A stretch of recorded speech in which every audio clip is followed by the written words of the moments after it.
In the final years of World War II, a quiet fear grew inside American intelligence circles. Far across the Atlantic, deep inside Germany, a new idea had taken hold. An idea so bold and so destructive that, if completed, it could have changed the history of the United States forever. Before the world knew the date, September 11th, before terrorism reshaped modern memory, Hitler imagined something eerily similar. He wanted to bring fire to New York City, not as fantasy, not as propaganda, but as a real military operation he fully intended to carry out. At the center of this plan was a long-range bomber unlike anything built before. A machine designed to fly from Europe to the American East Coast without stopping, drop its bombs on Manhattan, and vanish back across the ocean. The aircraft was called the Me-264 Amerikabomber, and the mission was simple: reach New York and ignite a city of millions. What few people know is that this plan moved far beyond sketches or daydreams. Engineers worked on it, leaders approved it, the prototype flew, and the operation nearly advanced to its final stage. This is the true story of the Amerikabomber and how close it came. In 1937, Adolf Hitler visited the Messerschmitt factory in Augsburg, a location already known as a center of German aviation innovation. The visit was meant to be routine, a chance for the Führer to see new fighter designs and observe the progress of his rapidly expanding air force. But as the tour came to an end, the engineers revealed something they had kept hidden from most visitors: a full-sized mock-up of an experimental long-range bomber. It was not yet functional. It wasn't even finished. But to Hitler, it represented possibility. Standing before the wooden frame, he immediately saw more than its shape. He saw distance shrinking. He saw oceans becoming irrelevant. And for the first time, he imagined that America, far across the Atlantic, might one day become a reachable target.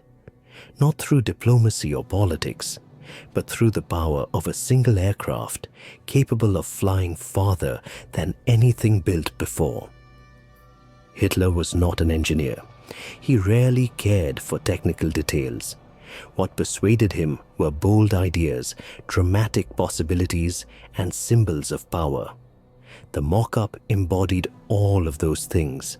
From that moment on, he believed that Germany could stretch its reach far beyond Europe if the right machine existed.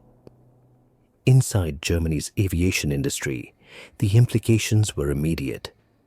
Companies like Messerschmitt, Junkers, Heinkel, and Focke-Wulf began competing for influence, each wanting to become the one to deliver Hitler's vision. Long-range bomber concepts began appearing in proposals, sketches, and technical briefings. Engineers understood that whoever secured the contract for a transatlantic aircraft would gain enormous political favor. Yet publicly, Hitler continued presenting himself as a leader seeking peace with the West. His speeches emphasized restraint, cooperation, and stability. But behind the scenes, his ambitions were expanding faster than anyone outside Germany realized. He believed that the future belonged to nations capable of projecting power across continents, and he intended for Germany to be among them. Across the ocean, American officials quietly analyzed Germany's growing technological capabilities. Early military studies suggested that, within a decade, a sufficiently advanced bomber might be able to cross the Atlantic.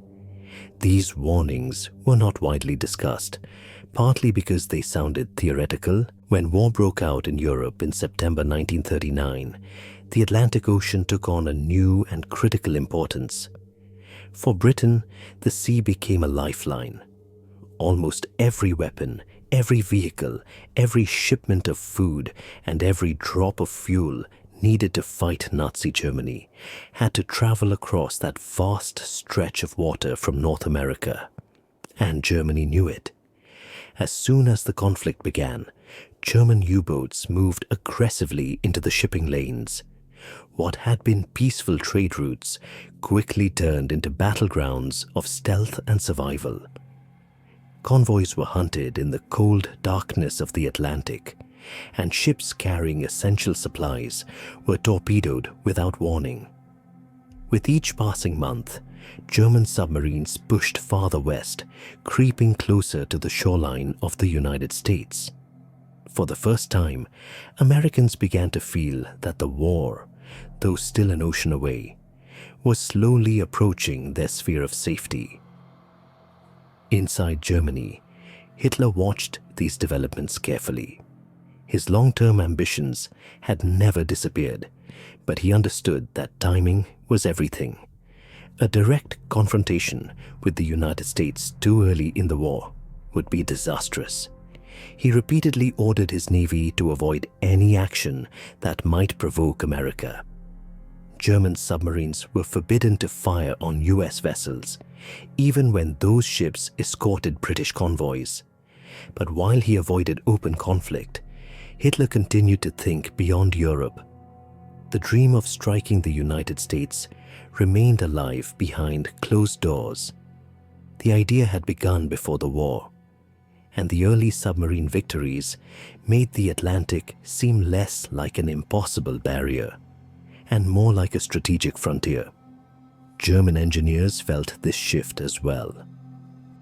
While the Me-264 was still in development, other aviation companies also began presenting long-range concepts. Some proposed giant multi-engine bombers. Others suggested aircraft launched from submarines or from makeshift island bases along the Atlantic. These ideas varied in feasibility, but they all pointed in the same direction. The belief that a German aircraft by late 1940, the idea of a German aircraft capable of reaching the United States was no longer a distant vision. It had become a formal objective. Messerschmitt, already one of the most influential aviation companies in the Reich, received the official order to begin development on what would be called the Amerikabomber. The aircraft chosen for this purpose was the Me-260, a design unlike anything Germany had ever attempted. The requirements set by the Luftwaffe were extraordinary. The bomber needed to fly more than 11,000 kilometers, carry a significant bomb load, and complete the journey without refueling. No aircraft in the world had ever come close to achieving this combination of distance and payload. To meet these demands, Messerschmitt's engineers had to rethink every element of design, structure, engines, fuel capacity, and weight. But ambition came at a cost. Early prototypes revealed serious vulnerabilities. The airframe, built with extreme weight reduction in mind, proved fragile. Under stress, it developed cracks. Engine tests showed alarming instability. At high outputs, engines vibrated so violently that they risked tearing themselves free from the wings. Fuel consumption calculations revealed another problem. The numbers were often optimistic, and the margin for error was dangerously thin. Despite these setbacks, work continued, and parallel ideas emerged across the German aviation world. Some planners suggested that Germany should not rely solely on a bomber capable of crossing the entire ocean. Instead, they proposed capturing Iceland, which could serve as a forward base for shorter-range aircraft. Others discussed the possibility of staging from Greenland or using seaplanes supplied by submarines in the mid-Atlantic. Each concept came with its own challenges, but taken together, they showed how determined Germany had become to find a path, any path, toward the distant American coastline. Inside Hitler's headquarters, the project fed into his growing belief that long-range air power would define future warfare. As Germany expanded deeper into Europe and its submarines pushed farther across the Atlantic, unease grew inside the United States. The war was still officially distant, but signs of German reach began to appear in unsettling ways. In early 1941, American authorities uncovered several German spy networks operating within US borders. These groups were not large, but their presence revealed that Germany was already looking for weaknesses far from its own territory. The discovery of these agents created a quiet but growing alarm in Washington. It suggested that Germany was studying American industries, transportation routes, and potential targets, not for diplomacy, but for strategic evaluation. The idea that the conflict might eventually touch American soil no longer seemed impossible. This concern deepened in June 1942, when a German submarine surfaced off Long Island and placed a team of saboteurs on the American coast. Their mission was to destroy factories, railroads, and public infrastructure. Though the operation quickly unraveled, the fact that Germany had managed to deliver trained agents directly onto US territory was enough to change the national mood. For the first time, the American public saw that the Atlantic Ocean did not guarantee safety. Inside Washington, officials were divided. Some believed the threat was limited and that the United States should remain cautious, avoiding unnecessary escalation. Others argued that these incidents were clear warnings, that Germany's ambitions extended farther than previously assumed, and that America needed to prepare for the possibility of direct conflict. Then everything changed on December 7th, 1941. The Japanese attack on Pearl Harbor shattered any illusion that the United States could remain distant from global events. Within days, America entered the war in the Pacific, and soon after, Hitler made a decision that stunned even some within his own government. Germany declared war on the United States. With that single act, the divide in Washington disappeared. The debate was over. America was now fully part of the largest conflict in history. The declaration also forced Americans to confront a new reality. Germany was no longer a faraway threat confined to Europe.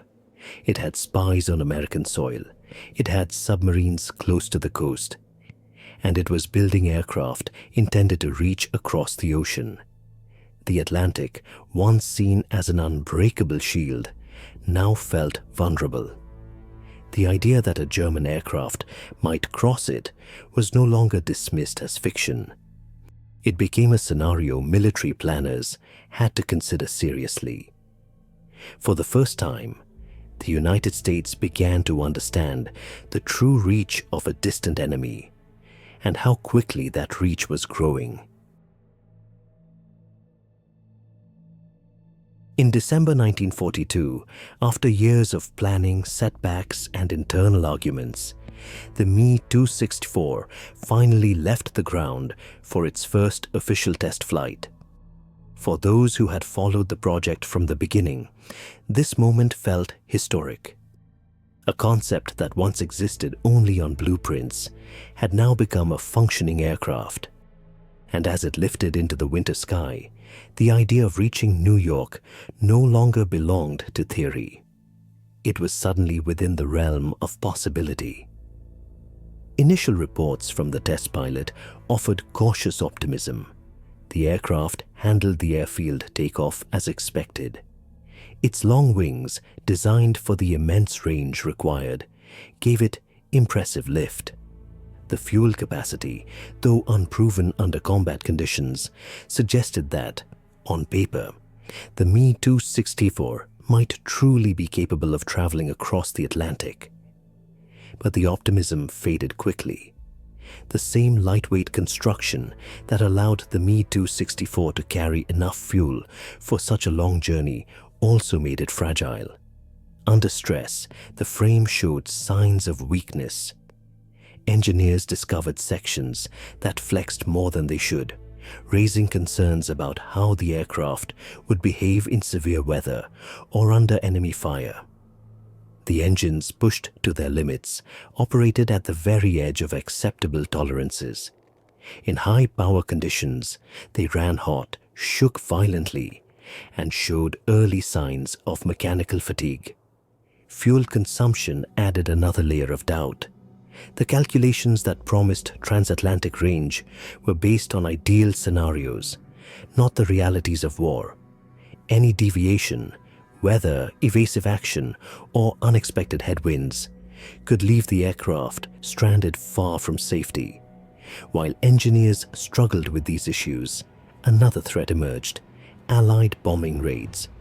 By 1943, American and British air forces had intensified their attacks on German industrial targets. Factories connected to the Me-264 project were hit repeatedly. Production schedules collapsed. Testing facilities were damaged or destroyed. Each raid pushed the Amerikabomber program further behind, leaving Messerschmitt with fewer resources and less time. Inside the Luftwaffe, confidence in the project began to erode. Senior officers questioned whether the Me-264 could ever become reliable enough for a mission of such importance. Some argued that the aircraft's vulnerabilities made it unsuitable for long-range operations. Others believed that the resources poured into the Amerikabomber would be better used on fighters desperately needed on the Eastern Front.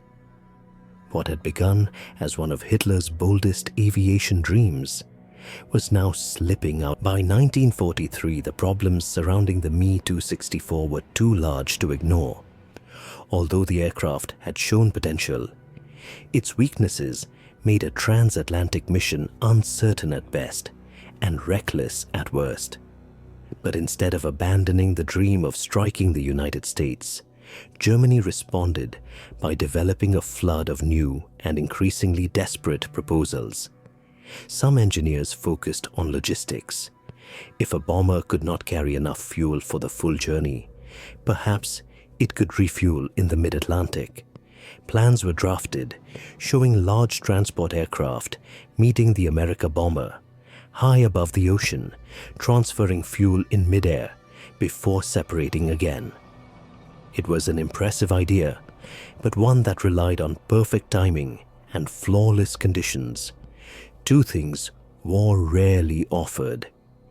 Others proposed giant seaplanes that could land near German submarines. The concept was straightforward. A long-range aircraft would fly part of the way, descend onto the ocean's surface, and refuel from a waiting U-boat before continuing toward America. But the practical challenges were enormous. Seas in the North Atlantic were often too rough for safe landings, and Allied ships and aircraft patrolled the waters aggressively. Any such rendezvous would be extremely risky. More extreme ideas soon followed. As the war turned against Germany, officers within the Luftwaffe began considering one-way missions. These involved small, fast aircraft flying across the Atlantic with the intention of not returning. The pilots would bail out near the American coast, hoping to be rescued, or they would simply accept that survival was unlikely. These proposals reflected the growing desperation inside the regime. Among the most ambitious plans came from a Luftwaffe officer who proposed dropping massive bombs on symbolic locations throughout New York City. The goal was not simply to damage infrastructure, but to create psychological shock. The idea gained attention within the leadership, and surprisingly, it received initial approval. Documents show that meetings were held, flight paths discussed. As Germany's situation worsened in 1944, the vision of reaching America shifted from long-range aircraft to even more ambitious technologies. Werner von Braun and Walter Dornberger, the leading minds behind Germany's rocket program, proposed a new idea: an intercontinental missile capable of traveling thousands of kilometers. If aircraft could not reliably make the journey, they argued, perhaps a rocket could. Their concept, later known as the A-10, was meant to be an extension of the V-2 program already striking London. The A-10 would be larger, faster, and designed specifically to cross the Atlantic. In theory, it could deliver a warhead to the United States without any pilot on board. For Hitler, who was increasingly fascinated by miracle weapons, the idea was compelling. But the gap between concept and reality was immense. In August 1943, the Allies launched a major attack on Peenemünde, the heart of Germany's rocket research. The bombing killed engineers, destroyed crucial infrastructure, and set the program back significantly. Despite the damage, development continued, but at a slower and more chaotic pace. Germany was running out of time, and the resources needed to build an intercontinental rocket were beyond what the collapsing Reich could spare. In response to the attacks, Heinrich Himmler ordered parts of the rocket program to be moved underground. Thousands of prisoners were forced into brutal labor, carving vast tunnels into mountainsides. Conditions in these underground factories were horrific. Workers toiled around the clock, with little food, no safety, and constant violence. Many died before a single rocket component ever reached the assembly line. The dream of an America rocket was built on extreme human suffering, yet progress remained painfully slow. Meanwhile, the wider war was turning decisively against Germany.